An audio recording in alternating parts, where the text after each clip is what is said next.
क्या है आध्यात्म? दर्शन, चिंतन धारा, विद्या या संस्कृति की परंपरागत विरासत। आध्यात्म दर्शन यानी जीवन का शाश्वत सत्य। मानव जीवन से जुड़े शाश्वत सत्यों को जानिए और समझिए उपासक डॉक्टर सोहन राज तातेड़ से हमारे खास कार्यक्रम आत्मविज्ञान में। आत्मविज्ञान यानी सही दृष्टि, सही सोच। भाइयों और बहनों, मातृशक्ति को नमन।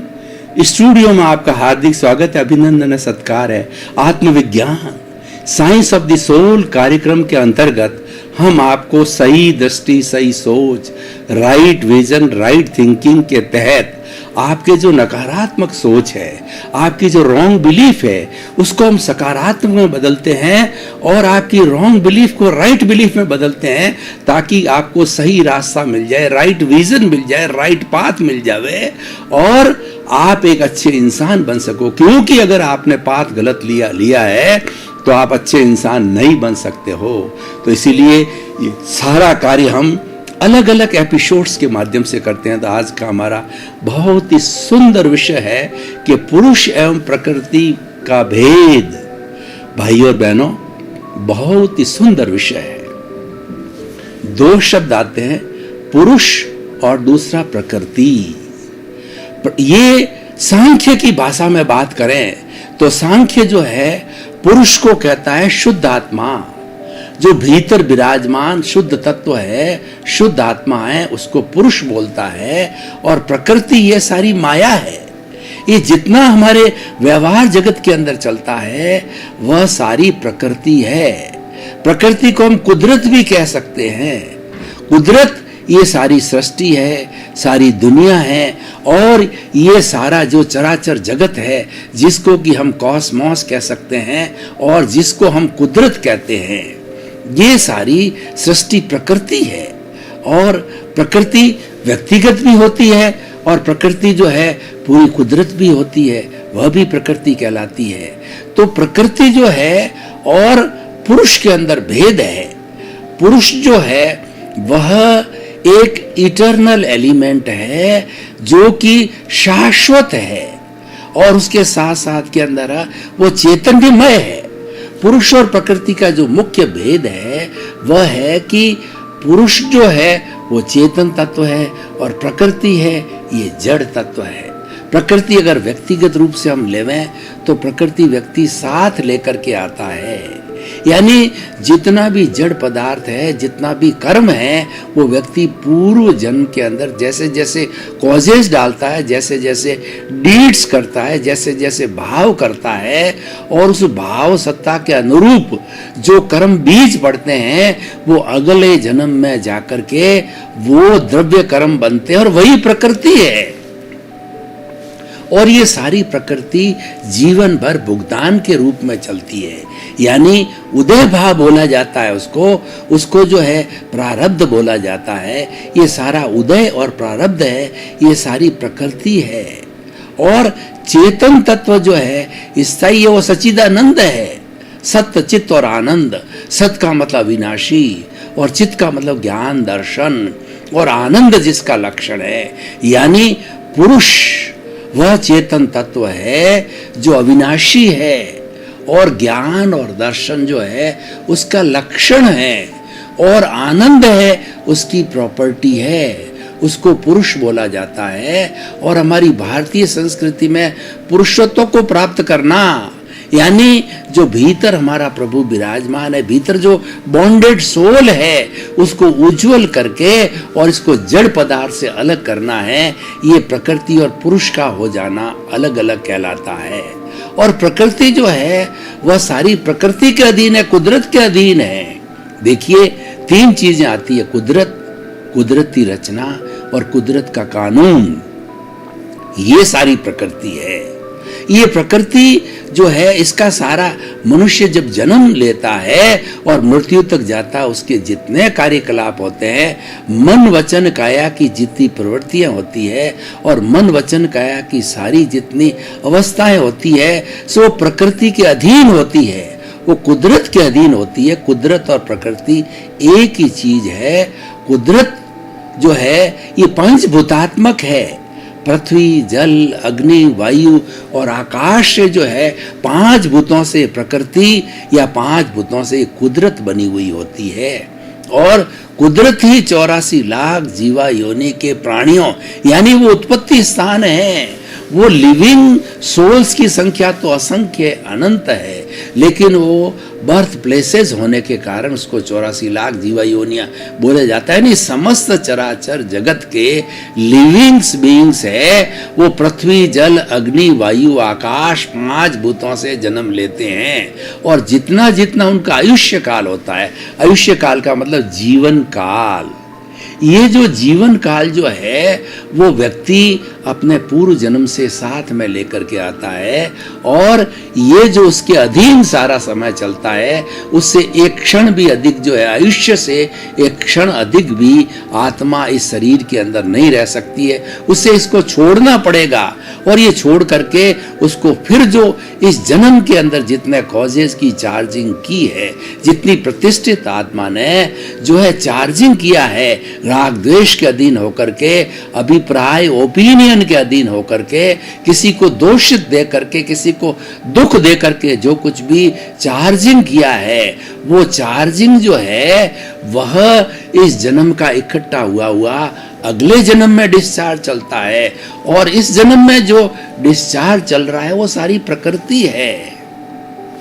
तो अर्जन और विसर्जन जो है, अर्जन व्यक्ति के हाथ में है और विसर्जन है प्रकृति के हाथ है। प्रकृति कहती है कि जब मैं किसी प्राणी को 5 भूतों से जन्म देती हूँ उसके बाद वह मेरे कंट्रोल में आ जाता है। और मैंने इस चराचर जगत में किसी भी प्राणी को एकेंद्रिय से पंचेंद्रिय तक, और पृथ्वी का है, अप का है, तेजस का है, वायु का है, वनस्पति का है, तृष का है, जो 6 जीव ने कहा है, और उसके बाद के अंदर 1 इंद्रिय से 5 इंद्रिय तक किसी भी प्राणी को जो है वो कर्ता बनने की पावर ऑफ द अटॉर्नी अधिकार नहीं दिया है। वो सारा संचालन मैं स्वयं करती हूँ। कैसे करती हूँ? कुदरत के कानून के अंतर्गत करती हूँ। अभी मैं कुदरत की आपको रचना बताना चाहता हूँ कि ये कुदरती रचना क्या है। ये सारी जो सृष्टि है जिसकी हम बात कर रहे हैं, जिस हम कुदरत की बात कर रहे हैं, ये सारी कुदरत है 6 सब्सटेंसेस, 6 जो घटक है और 6 तत्वों का समवाय है। वो कौन कौन से 6 द्रव्य है? वो द्रव्य कहलाते हैं, सबसे पहले है कि चेतन तत्व मैं बोल रहा हूं तो मैं ये चेतन तत्व हो गया है। और ये शरीर है, जड़ है। ये मेरा जो शरीर है वो जड़ है, लेकिन इसके भीतर प्रभु की हाजिरी और इसके भीतर आत्मा की प्रेजेंस होने के कारण जो है ये चेतनवत हो गया है, ये मिश्र चेतन हो गया है। इसलिए हाथ हिलाता है, डुलाता है, घूमता है, फिरता है, मन वचन काया की सब प्रवृत्ति करता है, मिश्र चेतन है। जबकि वास्तव में जड़ है। तो 2 चीजें हो गई, जड़ और चेतन। और जड़ और चेतन कोई भी मोशन करता है, जैसे मैं हाथ हिला रहा हूं तो हाथ हिलाने के लिए जो हमारा गति सहायक तत्व है, यानी हमारा मोशन तत्व है, जो कि वह पौद्गलिक है और वह भी जड़ है और अमूर्त है और एक द्रव्य है। ये संपूर्ण विश्व के अंदर व्याप्त है। और कोई भी जड़ और चेतन जब गति करना चाहेगा, हाथ हिलाना चाहेगा, ट्रेन चलना चाहेगी, हेलीकॉप्टर या प्लेन चलना चाहेगा, व्यक्ति दौड़ना चाहेगा, कोई भी जड़ या चेतन तत्व मोशन करना चाहेगा और वो डिमांड करेगा। बिना डिमांड के ये मोशन तत्व हाजिर नहीं होता, ये उदासीन रहता है, लेकिन डिमांड करते ही ये तुरंत हाजिर हो जाता है। पूरी कुदरत में, पूरी सृष्टि के अंदर एक सुई की नोक दबावे जितना भी ऐसी जगह नहीं है जहां पर ये मोशन तत्व ना हो। तो ये 3 जो है हमारे द्रव्य हो गए। चौथा द्रव्य है कि जड़ और चेतन, जैसे कि मैं अभी हिल डुल रहा था और मैं एकदम रेस्ट अवस्था में आना चाहता हूँ, मैं जो स्थिर अवस्था में आना चाहता हूँ, ट्रेन स्थिर अवस्था में आना चाहती है, दौड़ता हुआ व्यक्ति स्थिर अवस्था में आना चाहता है, फ्लाइट जो भाग रही है वो स्थिर अवस्था में आना चाहती है, तो स्थिर अवस्था में आने के लिए उसको रेस्ट तत्व होता है, जैसे मोशन तत्व होता है, ठीक उसी तरह से ये जो रेस्ट तत्व, ये पौद्गलिक है, ये जड़ है, ये पूरे लोक में, पूरे ब्रह्मांड में सर्वव्यापी है, एक द्रव्य और अमूर्त है। तो ये हो गए 2 और 2 4 तत्व। और 5वां जो तत्व होता है टाइम। टाइम ये होता है सबसे छोटा से छोटा समय कहलाता है। एक पलक झपते ही कई असंख्य समय निकल जाते हैं। उसके बाद सेकंड होता है, फिर मिनट होता है, घंटा होता है, उसके बाद के अंदर दिन होता है, फिर पक्ष होता है, सप्ताह होता है, वर्ष होता है, शताब्दी होती है, और अवसर्पिणी काल, उत्सर्पिणी काल के 20 करोड़ सागर का एक काल चक्र होता है।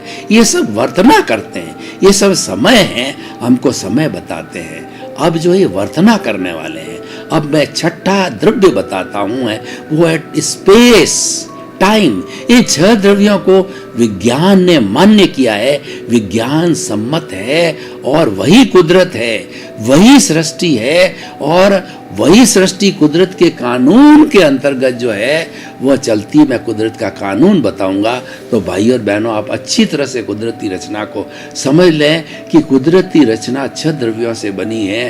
चेतन, जड़ और स्थिति सहायक, जिसको कहते हैं मोश, वो पहला गति सहायक जिसको मोशन कहते हैं, दूसरा स्थिति सहायक जिसको रेस्ट कहते हैं, 5वां तत्व हमारा टाइम है, और छठा तत्व आकाश है, स्पेस तत्व है। कोई ईश्वर इस सृष्टि को, कुदरत को संचालन नहीं करता है, ये कुदरती रचना से चलती है।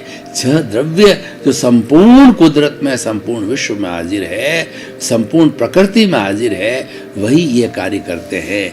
अब मैं कुदरती कानून की बात करता हूं। प्रकृति और पुरुष जो हमारा विषय है, तो पुरुष जो है वह शुद्ध आत्मा है, वो तो अक्रिया है, वह अशरीरी है, वो तो मात्र ज्ञाता दृष्टा है, उसकी तो प्रेजेंस रहती है। उसकी प्रेजेंस के बिना ये जड़ शरीर कोई काम नहीं करता है। उसकी प्रेजेंस न हो तो राम नाम सत्य होता है, और लोग कहते हैं उठाओ उठाओ, डॉक्टर कहता है नाउ ही इज डेड, और उसके बाद उसके घूंसे मारो, पिन चुबाओ, उसको ठोको पीटो, उसको कोई दर्द नहीं होता, क्योंकि जड़ होता है, और जड़ होने के बाद में इसको जला दिया जाता है। तो ये प्रेजेंस किसी हो गई, ये प्रेजेंस हो गई जो भीतर शुद्ध आत्मा विराजमान है, जो मोक्ष आत्मा है, पुरुष है। वो पुरुष जो भीतर हर एक के विराजमान है, और बाकी का सब जड़ तत्व है, वो प्रकृति है। इसलिए हमें पुरुष और प्रकृति के भेद को समझना चाहिए। ये भेद विज्ञान है। जब तक हम भेद विज्ञान को नहीं समझेंगे कि मैं अलग हूँ, आत्मा अलग है, आत्मा अविनाशी है, शरीर है ये जड़ है, ये शरीर विनाशी है, और ये शरीर ही जो है कुदरत के कानून के अनुरूप जो है कर्मों को भोगता है और अपना हिसाब करता है। ये जो शरीर मिला है, ये पूर्व जन्म के किए गए कॉजेज कर्मों के अनुरूप उसके भुगतान के लिए ये शरीर मिला है, और ये जीवन भर भुगतान करता रहता है। डेबिट होता है, क्रेडिट होता है।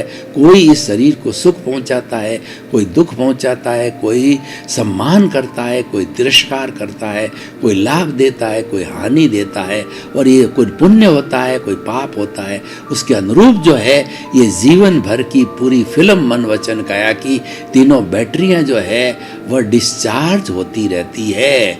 और ये सारा जड़ तत्व, और यही प्रकृति है, प्रकृति जड़ है।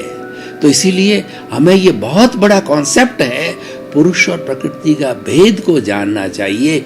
यही भेद ज्ञान है, और यही सच्चा ज्ञान है, यही सनातन सत्य है, और यही यूनिवर्सल ट्रुथ है, यही सार्वभौम सत्य है। अगर हम इसको प्राप्त करते हैं तो प्राप्त करके हम सनातन सुख, जो कि हमारी आत्मा के भीतर है कि मैं सुख का भंडार हूँ, तो वो मतलब अनंत सुख वाली हमारी आत्मा, ये सनातन सत्य को प्राप्त करते ही हम सनातन सुख को प्राप्त कर सकते हैं। फॉर एवर अक्षय सुख को प्राप्त किया जा सकता है।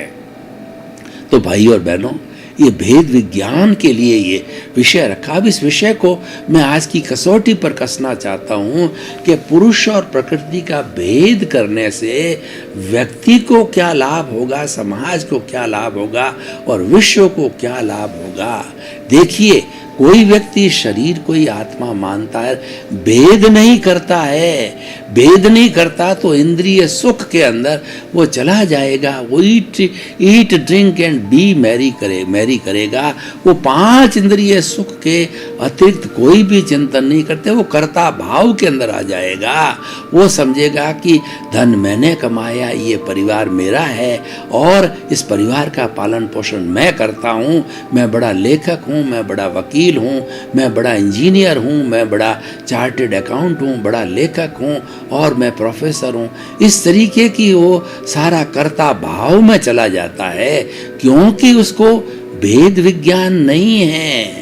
और व्यक्ति भेद विज्ञान करते ही जड़ अलग चेतन अलग, उसको एक जो सम्यक दर्शन मिल जाता है। और इस जड़ और चेतन को मिलाने वाला है वो अज्ञान है, वो रॉन्ग बिलीफ है और वो वेल्डिंग ही पुरुष और प्रकृति को जोड़े हुए है। जब वो वेल्डिंग, अज्ञान रूपी वेल्डिंग हट जाती है तो प्रकृति स्वतंत्र हो जाती है, पुरुष स्वतंत्र हो जाता है और पुरुष स्वतंत्र होकर के सिद्ध, बुद्ध और मुक्त बन जाता है। ये पुरुष इस प्रकृति के साथ है, इसलिए कई बार इस प्रकृति का बिंब जब पुरुष पर पड़ता है तो वो क्या है, लुब्ध हो जाता है। लुब्ध होकर के ये जो फंसा रहता है इस शरीर के अंदर। तो भाई और बहनों, ये चीज बहुत अच्छी तरह से समझनी है। जड़ और चेतन का भेद समझना है। प्रकृति और पुरुष का भेद है, वो जड़ और चेतन का भेद है। जड़ जो है वह नाशवान है और वो सारा भुगतान करता है, यानी मन वचन काया और उसकी सब अवस्थाओं का जो भुगतान है वो प्रकृति के अधीन होता है। प्रकृति करती है और वो कुदरत करती, कुदरत के कानून के अंतर करती है। कुदरत का कानून क्या है कि कोई व्यक्ति पूर्व जन्म के अंदर जैसे जैसे कॉजेज डाल के आया है, कोई भी जीव जैसे जैसे कॉजेज डाल के लाया है और वो कर्म बीज का वपन करके लाया है, वो कर्म बीज जो है इस जीवन के अंदर कर्म फल और कर्म परिणाम के रूप के अंदर उदय में आता है, प्रारब्ध में आता है। तो उसके अनुरूप जो है उसको सुख दुख की अनुभूति होती है और जीवन भर ये सुख दुख और राग द्वेष के पलड़े में चला रहता है। ये जितना भी सुख दुख है ये सारा राग द्वेष है, सारा जड़ पदार्थ है और ये सारा जड़ पदार्थ ये अज्ञान है।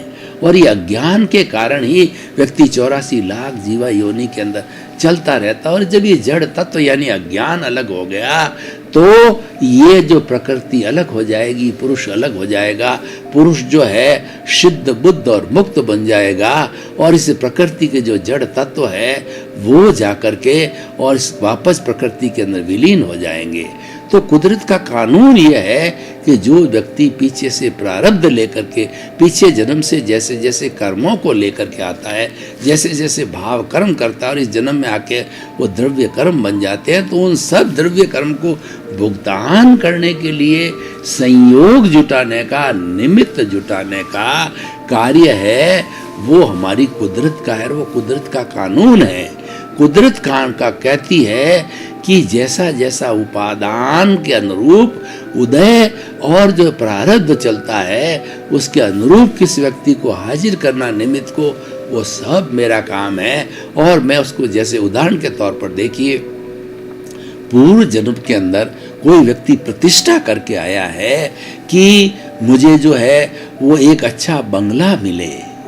तो अच्छा बंगला मिलने के लिए इस जन्म के अंदर जो साधन चाहिए, बंगले के लिए प्लॉट चाहिए, मैसन चाहिए, लेबर चाहिए और जो है अपन पत्थर चाहिए, लकड़ी चाहिए, सीमेंट चाहिए, वो सारा उपलब्ध करवाता है कुदरत और उसको मकान तैयार हो जाता है।